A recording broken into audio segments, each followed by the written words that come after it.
Recently, a friend that I have on Facebook that I've emailed a number of times, but I'm not sure I ever met, Matthew Roberts, told a brief synopsis of the story of Walt Gassler. Gassler was born in Switzerland, and he was brought over here as a young child, and at an early age became a chef. And at the time of our story, he was a chef at the Biltmore Hotel in Phoenix. Due to the publicity that the Adolf Ruth story got in 1931, Gassler became interested in searching for the Lost Dutchman mine. And around May every year, he would go out into the superstitions seeking the Lost Dutchman mine. Now, he became friends with Tex Barkley and Barkley's wife out at the Quarter Circle U Ranch. And both of them really liked Mr. Gassler, and they were very concerned about him going into the mountains alone. But it was to no avail, because Gassler was a very private individual. He never shared anything. He always went along. He never had a partner. He searched for the Lost Dutchman mine for the better part of 50 years.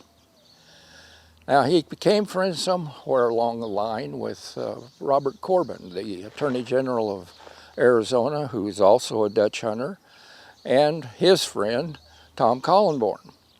And he met with Mr. Corbin one time in Mr. Corbin's office, and she left a manuscript with him and a map. And that was shared with Tom Kollerborn. He approached Tom and Mr. Corbin on the telephone to go into the mountains with him. He was absolutely certain that he had found the mine, and he had some specimens to go along with it as proof. But Corbin and Tom both could not go with him at that particular time. It was too late in the evening on a Sunday.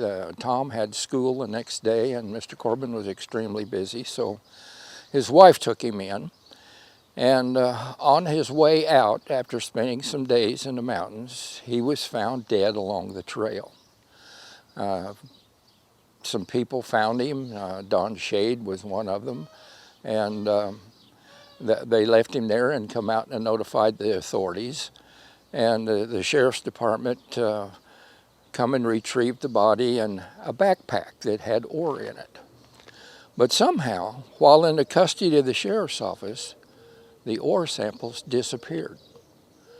And as far as we know, they've been disappeared to this very day.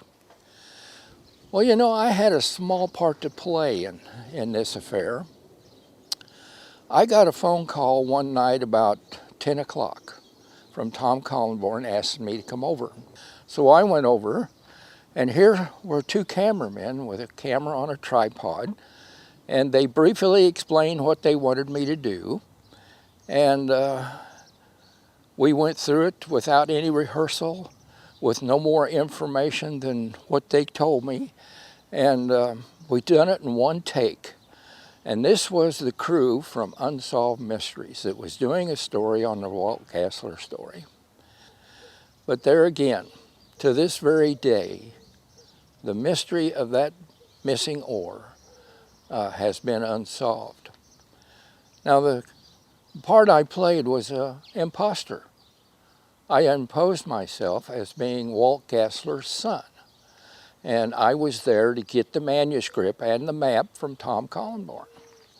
I showed Tom a sample of the ore, obviously, that came out of that backpack.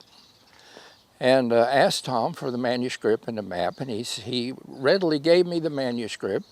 But of course, he no longer had the map. It was evidently back in the hands of Bob Corbin.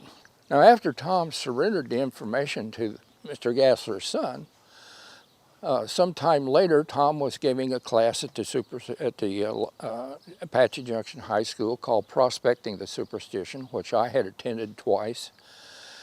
And another man come up and introduced himself as Walt Gassler's son. And Tom says, "Wow, I sure have met a lot of Walt Gassler's sons lately. I ought to ask for some ID." So the man produced a driver's license that showed he was Walt Gassler's son. Well, not too long after this, after he passed away, Bob Corbin and Tom made an attempt to go into Peters Mesa and search for his campsite. They spent a day and a half looking. They went in from Quarter Circle U Ranch, which was about 12 miles to Peters Mesa, and spent the night and part of the next morning searching, and came up with absolutely nothing. And what was it that drove this man to spend 50 years looking for the Lost Dutchman mine? What did he find anything that spurred his interest on going in there alone all those years? I can't imagine. I can't imagine. Just, well, what can I say? It's just another mystery of the Superstition Mountain.